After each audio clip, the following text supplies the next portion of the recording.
Welcome to స్వతంత్ర TV. నా పేరు రహీం. ముందుగా హెడ్లైన్స్ చూద్దాం. కాసేపట్లో ఏపీకి రానున్న అమిత్ షా చంద్రబాబుతో కీలక భేటీ.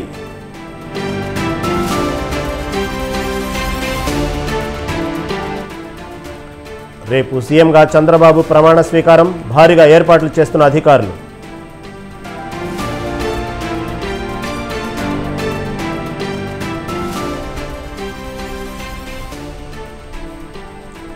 రేపు తెలంగాణ కేబినెట్ సబ్ కమిటీ సమావేశం, పలు కీలక అంశాలపై చర్చ.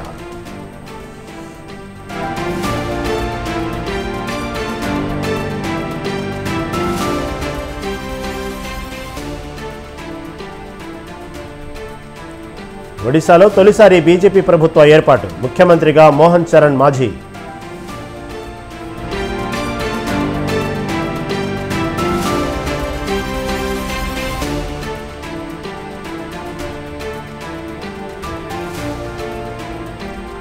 హైదరాబాద్లో భారీ వర్షం, సికింద్రాబాద్, అల్వాల్ కంటోన్మెంట్ ఏరియాల్లో వాన.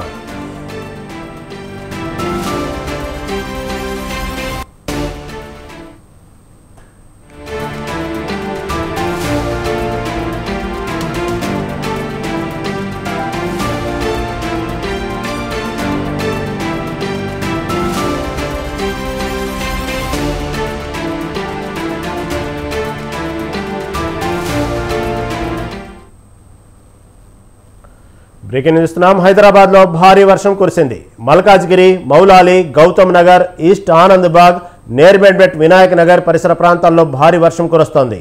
ఉప్పల్, రామాంతపూర్, బోడప్పల్, పిర్జాదిగూడ, మేడిపల్లి, నారపల్లి, ఘట్కేసర్ ప్రాంతాల్లో ఉరుములు, మెరుపులతో కూడిన భారీ వర్షం కురుస్తోంది. వర్షం కారణంగా పలు ప్రాంతాలు జలమయమయ్యాయి.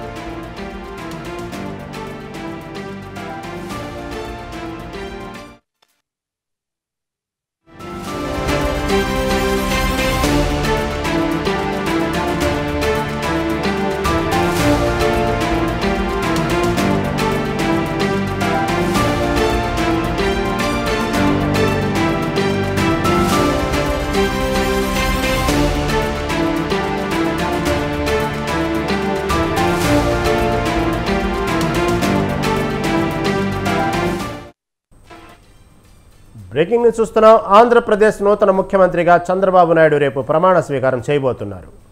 గన్నవరం ఎయిర్పోర్ట్ సమీపంలో కేసరపల్లి ఐటీ పార్కులో ఏర్పాటు చేసిన భారీ వేదిక వద్ద ఈ ప్రమాణ స్వీకార ఘట్టం జరగనుంది. చంద్రబాబు ప్రమాణ స్వీకారానికి కేంద్ర హోంమంత్రి అమిత్ షా హాజరు కాబోతున్నారు. ఈరోజు రాత్రికల్లా ఆయన విజయవాడ చేరుకోనున్నారు.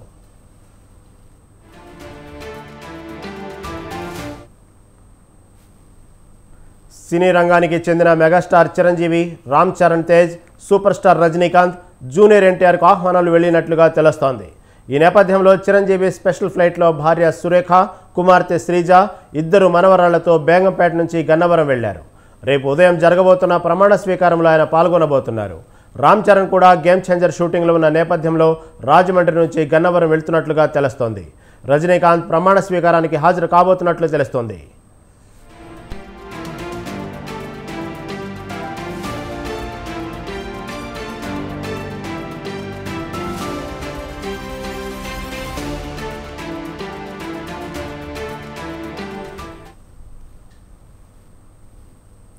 ఏపీలో 3 పార్టీల నేతలు, కార్యకర్తల సమిష్టి కృషి వల్లే భారీ మెజార్టీతో గెలుపొందామని టీడీపీ అధినేత చంద్రబాబు అన్నారు.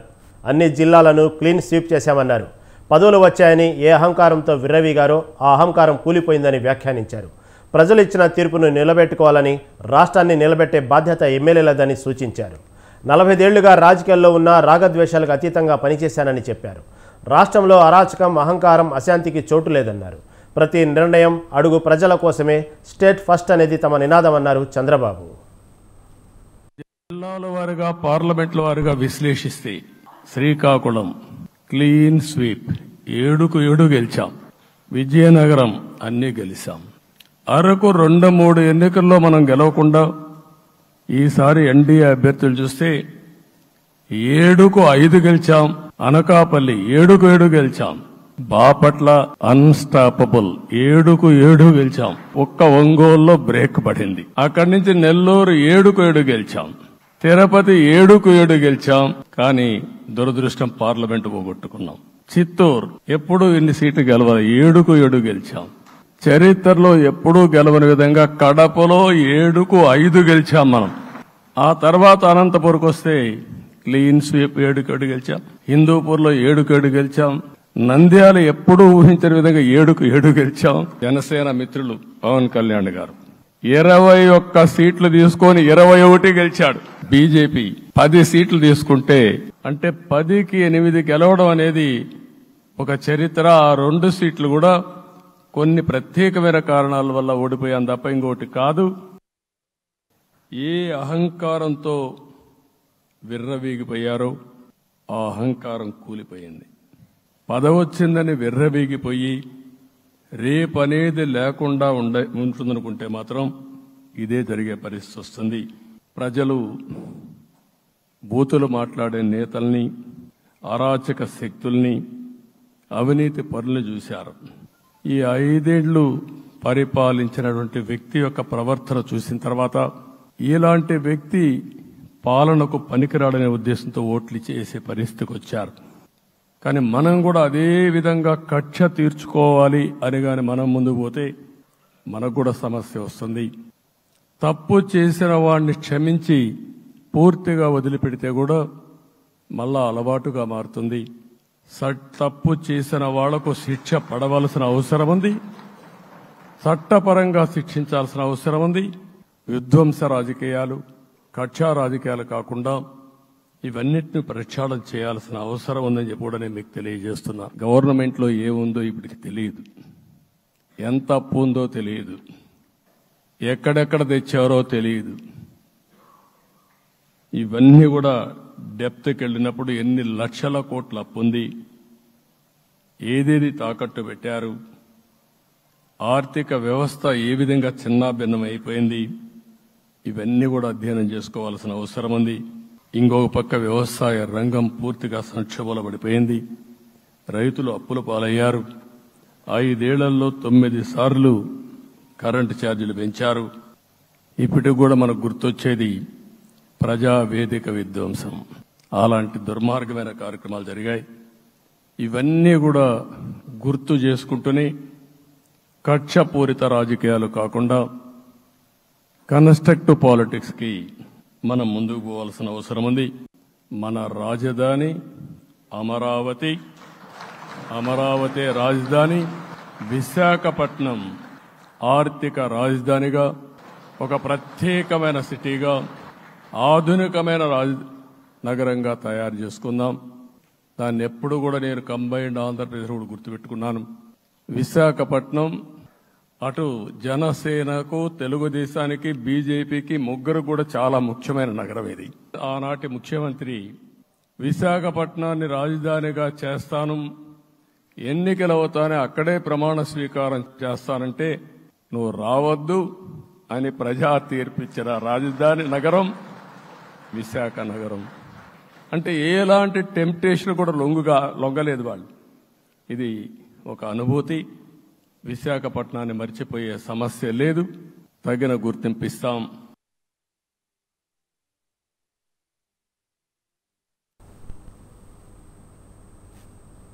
టీడీపీ అధినేత చంద్రబాబు పట్టాభిషేకానికి వేళైంది. రాష్ట్ర విభజన తర్వాత రెండవసారి ఏపీ ముఖ్యమంత్రిగా పాలన పగ్గాలు చేపట్టనున్న చంద్రబాబు ప్రమాణ స్వీకారానికి ఘనంగా ఏర్పాట్లు పూర్తయ్యాయి. మరి బాబుతో పాటు ప్రమాణం చేసేదెవరు? పట్టాభిషేకానికి వస్తున్న అతిథులెవరు?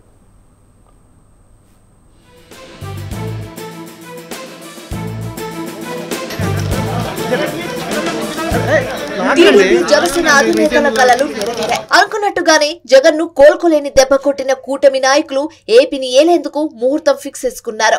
ఇక మిగిలిందల్లా పట్టాభిషేకం, మంత్రివర్గ ప్రమాణ స్వీకారాలే. బుధవారం ఉదయం 11:27 ముఖ్యమంత్రిగా చంద్రబాబు నాయుడు ప్రమాణ స్వీకారం చేయనున్నారు. మరోపక్క పట్టాభిషేకానికి గన్నవరం వేదికగా ఘనంగా ఏర్పాట్లు పూర్తయ్యాయి. కేసరపల్లి ఐటీ పార్క్ వద్ద 14 ఎకరాల్లో ముమ్మర ఏర్పాట్లు చేశారు. ఈ కార్యక్రమానికి ప్రధాని మోదీ, పలు రాష్ట్రాల సీఎంలు, కేంద్ర మంత్రులు సహా పలువురు ప్రముఖులు పాల్గొననున్నారు. అయితే ఈ నేపథ్యంలో బుధవారం ఉదయమే ఏపీకి రానున్నారు పీఎం నరేంద్ర మోదీ.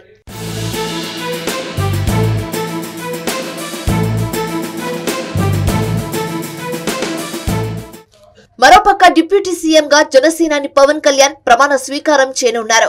ఈ కార్యక్రమంలో మెగా ఫ్యామిలీ మెంబర్ అయిన హీరో రామ్ చరణ్ కూడా కార్యక్రమానికి హాజరవుతున్నట్లు తెలుస్తుంది. అలాగే టీడీపీ, జనసేన శ్రేణులు 2 లక్షల వరకు వస్తారన్న అంచనా ప్రకారం భారీ ఎత్తున ఎల్ఈడీ స్క్రీన్లను ఏర్పాటు చేశారు. ప్రస్తుతం వర్షాలు కురుస్తున్న కారణంగా ఎలాంటి ఇబ్బంది లేకుండా వాటర్ ప్రూఫ్ తో కూడిన ఏర్పాట్లు చేశారు. కార్యక్రమానికి విచ్చేస్తున్న ఏ ఒక్కరికి ఇబ్బందులు కలగకుండా పారిశుద్ధ్యం, వైద్య శిబిరాలు, మజ్జిగ, తాగునీరు, భోజన సదుపాయాలు కూడా చేసింది అధికార యంత్రాంగం. అలాగే ప్రధాని మోదీతో పాటు పలువురు ప్రముఖుల రాకతో 7,000 మంది సిబ్బందితో పటిష్ట బందోబస్తు ఏర్పాటు చేసింది.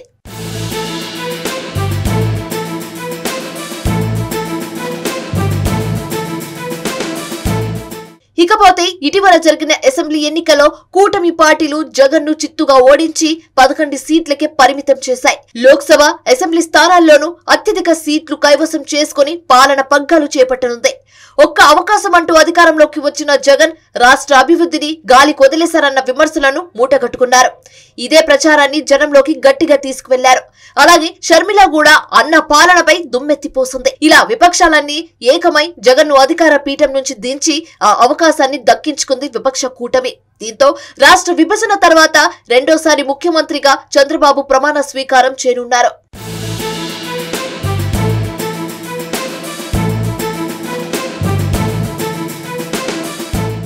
మరోపక్క అధిక స్థానాలు సాధించి ఎన్డీఏ కూటమిలో రెండో పార్టీగా ఎదిగిన టీడీపీపై ఎన్నో ఆశలు పెట్టుకుంది రాష్ట్ర ప్రజానీకం. విభజన హామీలు, ప్రత్యేక హోదా, పోలవరం, రాజధాని అమరావతి అభివృద్ధి, ఉద్యోగ, ఉపాధి అవకాశాలపై గంపెడు ఆశలతో ఉంది. అలాగే కూటమి అధికారంలోకి రావడానికి పెద్దన్న పాత్ర పోషించిన పవన్ కళ్యాణ్ రాష్ట్ర అభివృద్ధిలో తన మార్కును చూపిస్తారన్న అంచనాల్లో ఉన్నారు. మరి డైనమిక్ లీడర్ గా ముఖ్యమంత్రి అపార అనుభవం ఉన్న చంద్రబాబు నాయుడు, డిప్యూటీ సీఎం గా పవన్ కళ్యాణ్, అలాగే కేంద్రంలో బీజేపీ ఉన్నందున రాష్ట్ర అధ్యక్షురాలిగా పురంధేశ్వరి, ఇలా అంతా ఒకటై ఏపీని ఏ మేర డెవలప్ చేస్తారన్నది ప్రస్తుతం ఆసక్తికర అంశంగా మారింది.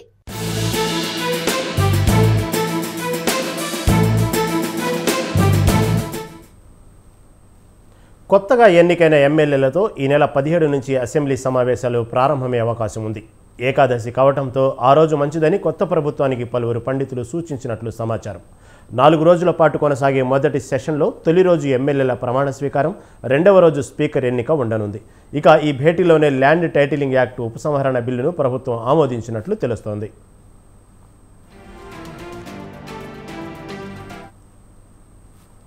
ఇక ఇటు ల్యాండ్ టైటిలింగ్ యాక్టును రద్దు చేసేందుకు చంద్రబాబు నిర్ణయించుకున్నారు. ప్రమాణ స్వీకారం అనంతరం సీఎం హోదాలో ఈ చట్టం రద్దుపైనే సంతకం చేయనున్నారు. ఇందుకు అవసరమైన ఏర్పాట్లు రెవెన్యూ శాఖ సిద్ధం చేస్తోంది.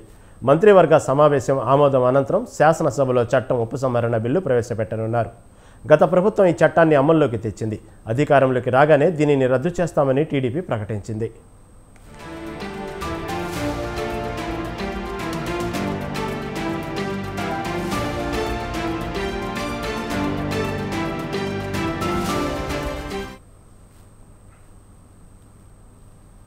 తెలంగాణలో విచారణ కమిషన్లు వేగం పెంచాయి. ఇటు కాళేశ్వరం, అటు పవర్ కమిషన్లు దూకుడుగా వ్యవహరిస్తున్నాయి.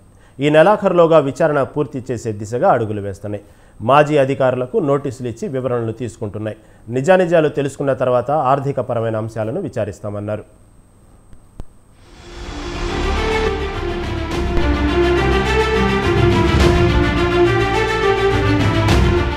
తెలంగాణలో కాళేశ్వరం విద్యుత్ శాఖలో అవకతవకలు జరిగాయని ఆ రెండు శాఖలకు సంబంధించిన అంశాలపై విద్యుత్ కమిషన్ కాళేశ్వరం కమిషన్ ను ఏర్పాటు చేసింది రాష్ట్ర ప్రభుత్వం. విద్యుత్ కమిషన్ కు ఎల్ నరసింహారెడ్డి, కాళేశ్వరం కమిషన్ కు పినాకి చంద్రఘోష్ నేతృత్వం వహిస్తున్నారు. విద్యుత్ లో యాదాద్రి, భద్రాద్రి, ఛత్తీస్గఢ్ ఒప్పందాలకు సంబంధించిన అంశాలపై కమిషన్ విచారణ జరుపుతుండగా కాళేశ్వరం కమిషన్ మేడిగడ్డ, అన్నారం, సుందిల్లా బ్యారేజ్లలో అవకతవకలకు సంబంధించిన విచారణ చేస్తోంది. రెండు విచారణ కమిషన్లు దాదాపు 3 సార్లు ఇప్పటికే అధికారులతో భేటీ అయ్యాయి. అదేవిధంగా ఫీల్డ్ విజిట్ కూడా రెండు కమిషన్లకు సంబంధించిన చీఫ్లు చేశారు.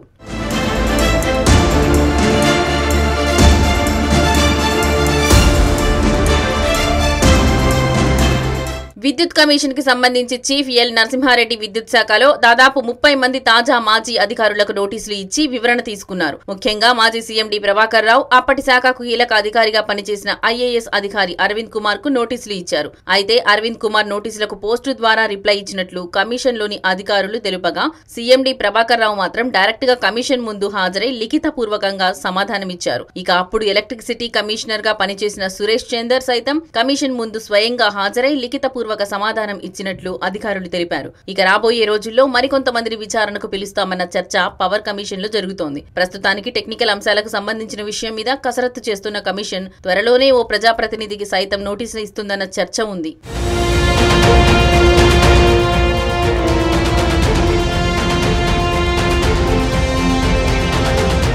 కాళేశ్వరం కమిషన్ కూడా ప్రత్యేకమైనటువంటి కమిటీలను, నోడల్ ఆఫీసర్స్ టీమ్ ను ఏర్పాటు చేసి ఫీల్డ్ విజిట్ ని కంప్లీట్ చేసుకుంది. కమిషన్ చీఫ్ చంద్రఘోష్ ఇప్పటికే విచారణ ప్రారంభం అయిందని, అన్ని విషయాలు రానున్న రోజుల్లో బయటకు వస్తాయన్నారు. విచారణకు వచ్చే అధికారులకు నోటీస్ ఇచ్చామని, పబ్లిక్ నోటీస్ పీరియడ్ లో 54 ఫిర్యాదులు వచ్చాయన్నారు. వాటిని విచారణ చేస్తామన్నారు. అదేవిధంగా ఫిర్యాదులలో ప్రాజెక్టుల్లో భూములు కోల్పోయిన వారికి నష్టపరిహారం అందలేదని, అందించాలని కూడా ఫిర్యాదులు వచ్చినట్టు తెలిపారు. ఏజెన్సీలను సైతం పిలుస్తున్నానని, నిజాలు తెలుసుకునేందుకు అందరి వద్ద ఉన్న సమాచారం తీసుకుంటున్నామన్నారు. జూన్ 30 లోపు విచారణ పూర్తి కాదన్నారు. ఇంకా సమయం పడుతుందని, కానీ విచారణ మాత్రం వేగంగా జరుగుతుందన్నారు. అసలు విషయాలు, నిజాలు తెలుసుకోకుండా పూర్తి నివేదిక ఇవ్వలేనని స్పష్టం చేశారు.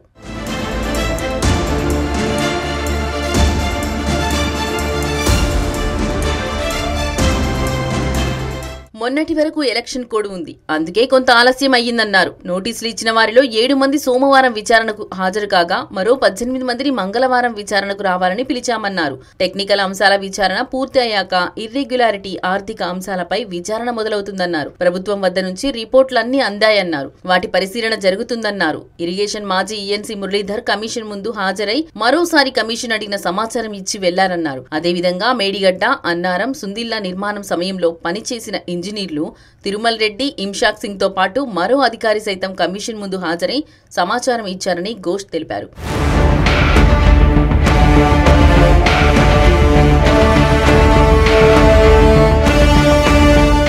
మొత్తానికి ఇటు కాళేశ్వరం కమిషన్, అటు విద్యుత్ కమిషన్ రెండు దూకుడుగా ముందుకు వెళ్తున్నాయి. రెండు కమిషన్లకు ఈ నెలాఖరు వరకు ప్రభుత్వం నివేదిక ఇవ్వాలని విజ్ఞప్తి చేసింది. మరి ఈ నెలాఖరులోపు రెండు కమిషన్లు ఏ మేరకు నివేదికలు ఇస్తాయన్నది రాబోయే రోజుల్లో మరింత క్లారిటీ వచ్చే అవకాశం ఉంది.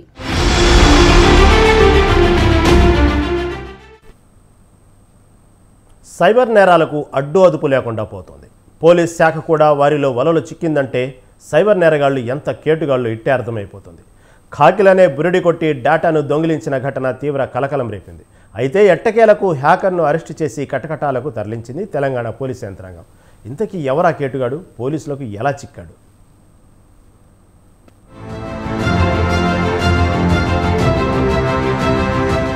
మోసం ఏదైనా న్యాయం కోసం ఆశ్రయించేది పోలీసులనే. మరి ఆ పోలీసులే కిలాడి చేతులకు చిక్కితే అనుమానమే లేదు, అదే జరిగింది. ఓ సైబర్ నేరగాడు కాకిలను బురిడి కొట్టించి యాప్ను హ్యాక్ చేయడమే కాదు, అమ్మేశాడు కూడా. సైబర్ నేరాలలో ఆరితేరిన జతిన్ కుమార్ పోలీస్ శాఖ వెబ్సైట్, యాప్లపై కన్నేశాడు. కిలాడి తెలివితేటలన్నీ ప్రదర్శించి రాష్ట్ర పోలీస్ వ్యవస్థలో కీలకమైన హ్యాకై టీఎస్ కాప్, ఎస్ఎంఎస్ వ్యవస్థల్లోకి అక్రమంగా చొరబడి కొంత డేటాను తోటి హ్యాకర్లతో కలిసి దొంగిలించాడు. విషయం తెలుసుకున్న పోలీసులు ఘటనపై కేసు నమోదు చేసి దర్యాప్తు చేపట్టారు. నేరగాడి కోసం విస్తృతంగా గాలించి చివరకు జతిన్ కుమార్ ఢిల్లీలో రహస్య ప్రదేశంలో ఉండగా జీపీఎస్ లొకేషన్ ఆధారంగా నిందితుడిని అరెస్టు చేసినట్టు ఆయన తెలిపారు. హ్యాకై అప్లికేషన్లో ఉన్న డేటా ఆధారంగా డబ్బుల కోసం దొంగిలించిన డేటాను పబ్లిక్ ప్లాట్ఫారంలో పోస్ట్ చేసి అమ్మకానికి పెట్టాడని తెలిపారు.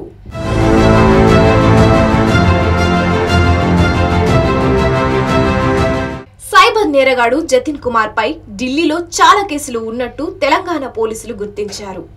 గత ఏడాది నిందితుడు ఆధార్ కార్డులకు సంబంధించి డేటా, ఇతర ఏజెన్సీలకు సంబంధించిన సమాచారం లీక్ చేశారని వారు తెలిపారు.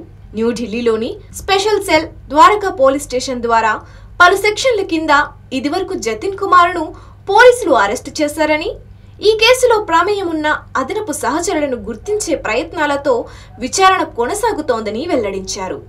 ఇకపోతే ఏ వినియోగదారుడికి సంబంధించిన సున్నితమైన ఆర్థిక డేటా లీక్ కాలేదని తెలిపారు డీజీపీ రవి గుప్తా. హ్యాకై మొబైల్ అప్లికేషన్ డేటా రిపోజిటరీలో భాగంగా మొబైల్ నంబర్లు, చిరునామాలు, ఈమెయిల్ ఐడీల వంటి వినియోగదారు సమాచారాన్ని మాత్రమే కలిగి ఉంటుందని, ప్రాథమికంగా బలహీనమైన పాస్వర్డ్ కారణంగా చొరబాటుదారుడు నివేదికను రూపొందించడం ద్వారా హ్యాకై డేటాలోని నిర్దిష్ట విభాగాలకు యాక్సెస్ పొంది ఉండవచ్చని అనుమానం వ్యక్తం చేశారు.